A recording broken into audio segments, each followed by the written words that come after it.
Bueno chicos, vamos a hablar sobre las sustancias y las soluciones. Nosotros veníamos trabajando sobre lo que eran los sistemas heterogéneos cuando hablábamos de dispersiones groseras, dispersiones finas, suspensiones, emulsiones. Ahora nos vamos a centrar en los sistemas homogéneos, que son en este caso las sustancias y las soluciones. La diferencia es que las sustancias o sustancias puras es un sistema homogéneo con un solo componente, mientras que una solución es un sistema homogéneo que tiene más de un componente, o sea, es una mezcla homogénea. Dentro de una solución vamos a tener siempre más de un componente, entonces está lo que se llama soluto y lo que se llama solvente. Se llama soluto a la sustancia o las sustancias, puede ser más de una, que se encuentran en menor proporción dentro de la solución, mientras que el solvente es la sustancia que está en mayor cantidad y que tiene siempre el mismo estado físico que la solución. O sea, si la solución es líquida, el solvente va a ser líquido. Si la solución es sólida, el solvente va a ser sólido y así. Vamos a analizar esto en algunos ejercicios. Supongan que tenemos dos soluciones. Una es agua salada y la otra es un paquete de sal húmeda. En ambos casos son sistemas homogéneos porque tienen una sola fase y tienen dos componentes. Los componentes en ambos casos son agua y sal. Nosotros sabemos que el estado del agua es líquido normalmente y el de la sal es sólido. Pero el de estas soluciones no es el mismo. El agua salada está en estado líquido, mientras que la sal húmeda está en estado sólido. Por más que no sepa cuál componente está en mayor cantidad en cada caso, yo puedo saber cuál es el solvente gracias a los estados que tienen dichos componentes. Entonces, por ejemplo, en la primera solución de agua salada, que está en estado líquido, el solvente va a ser el agua. ¿Por qué? Porque el solvente siempre tiene que tener el mismo estado que la solución. Como la solución es líquida y la sal es sólida, no puede ser el solvente. Entonces la sal va a ser el soluto y el agua es el solvente. Esto justamente se da porque el agua está en mayor cantidad en este caso. Mientras que en el segundo ejemplo tenemos la sal húmeda que es sólida, por lo tanto el solvente va a ser la sal, que también está en estado sólido. Y el agua que está en estado líquido va a ser el soluto.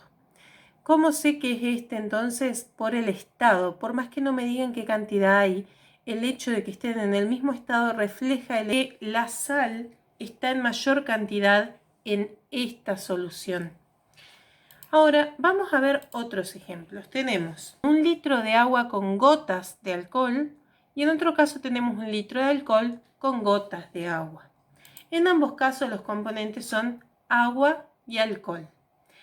Pero en este caso no podemos analizar cuál es el solvente según el estado, porque en todos los casos el estado es líquido. En este caso la solución es líquida y ambos componentes son líquidos, y acá también solución líquida, ambos componentes líquidos. Por lo tanto, para saber cuál es el solvente, sí o sí tengo que saber cuál está en mayor cantidad. Por más que no nos dan unas cantidades específicas, según lo que está enunciado, acá tengo 1 litro de agua y solamente gotas de alcohol. Por lo tanto, en este caso, el solvente va a ser el agua que está en mayor cantidad. Mientras que en este caso hay 1 litro de alcohol y solo gotas de agua. Entonces el solvente va a ser el alcohol porque hay más cantidad de alcohol. Bueno, vamos a ver lo que es el concepto de solubilidad. Cuando una sustancia se disuelve en otra, no lo hace en una cantidad infinita. Les doy un ejemplo. Ustedes no pueden a un té agregarle 1 kilo de azúcar. Le van a poder ir agregando cucharadas hasta que en algún momento va a dejar de aceptar esa azúcar y va a empezar a acumularse en el fondo. Lo mismo si le quiero poner a un vaso de agua un paquete de sal. Entonces, ¿qué es la solubilidad? La solubilidad se define como la cantidad máxima de soluto que yo puedo disolver en un solvente. Es una propiedad característica de las sustancias y que cuantitativamente se va a expresar como la masa, o sea, los gramos de soluto por litro de disolvente o los gramos de soluto por cada 100 gramos de solvente. Para comprender el proceso de solubilidad debemos aprender lo que es la solvatación. La solvatación es el proceso mediante el cual las partículas del solvente rodean a las partículas del soluto y la disuelven. Si el solvente es agua, ese proceso se llama hidratación. Si en un vaso de agua le agregamos la sal, esas partículas de sal están formadas por cristales en donde hay sodio y cloro, por ejemplo, dos elementos. Nosotros agitamos y lo que va a suceder adentro en la solvatación es que las partículas del agua van a ir tomando cada partícula de sal y la van a ir rodeando. Van a ir separando los átomos de cloro y los átomos de sodio que conforman a la sal, y al irla rodeando la van a ir disolviendo. Entonces, el proceso mediante el cual las partículas del solvente rodean a las partículas del soluto para disolverlas, justamente se llama solvatación. Este proceso depende de qué tipo de sustancias esté disolviendo.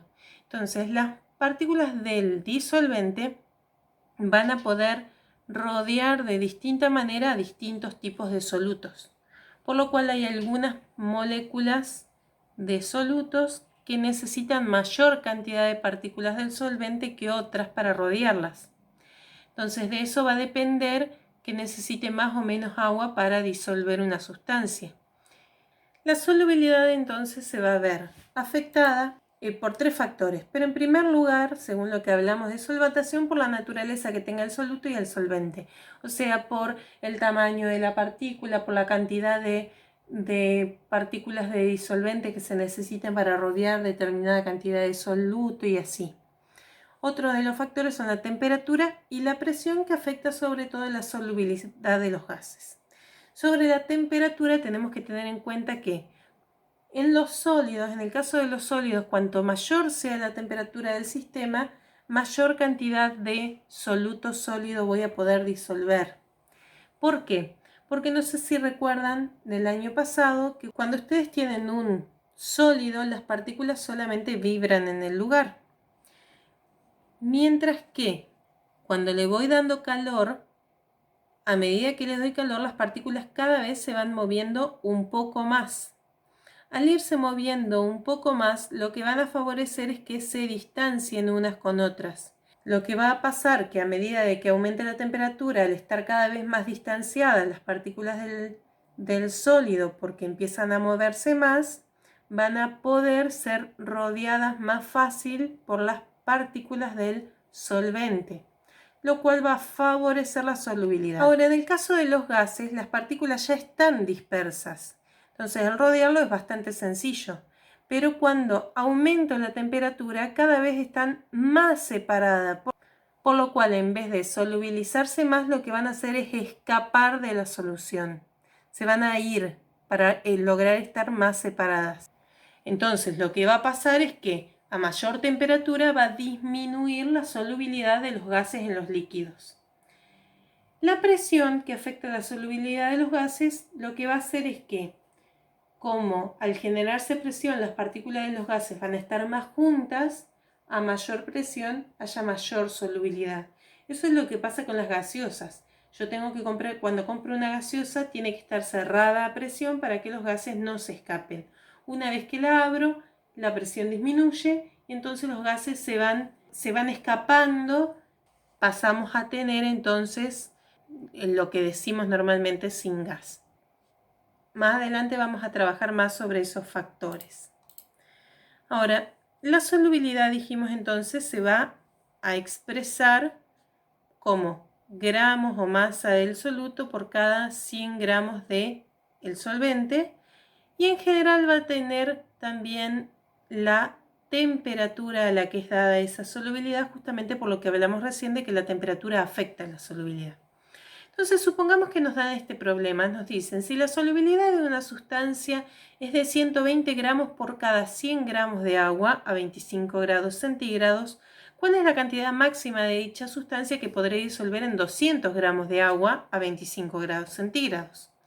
Bueno, estos problemas son bastante sencillos los que nosotros vamos a hacer porque tenemos que pensar en lo siguiente. Si en 100 de agua yo puedo disolver 120, en 200 de agua, como es el doble de cantidad de agua, también voy a poder disolver el doble de sustancia. Por lo tanto, si en 100 puedo disolver 120, en 200 puedo disolver 240 gramos, que es el doble de la cantidad de sustancia que tenía antes. Segundo ejemplo, si la solubilidad de una sustancia es de 60 gramos por cada 100 gramos de agua a 20 grados centígrados, ¿cuál es la cantidad máxima de dicha sustancia que podré disolver en 50 gramos de agua a 20 grados centígrados? Bueno, fíjense acá que es lo mismo. Si yo puedo disolver 60 en 100, en 50, que es la mitad del agua que me expresa la solubilidad, voy a poder disolver la mitad de sustancia.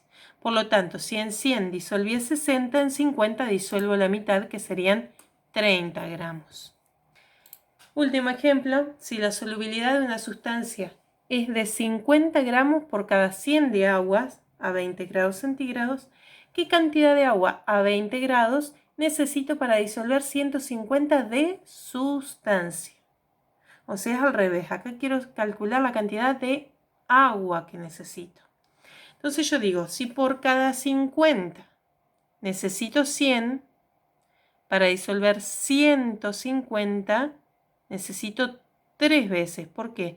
Porque 50 más 50 más 50 me da 150 de sustancia. Por lo tanto, 150 gramos de sustancia es el triple.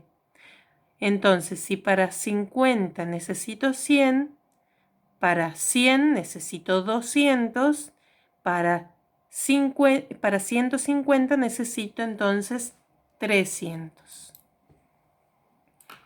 Bien, esto es lo que vamos a ver hasta ahora. Este tema se va a extender durante algunos trabajos, pero por el momento vamos a ir viendo solamente esto.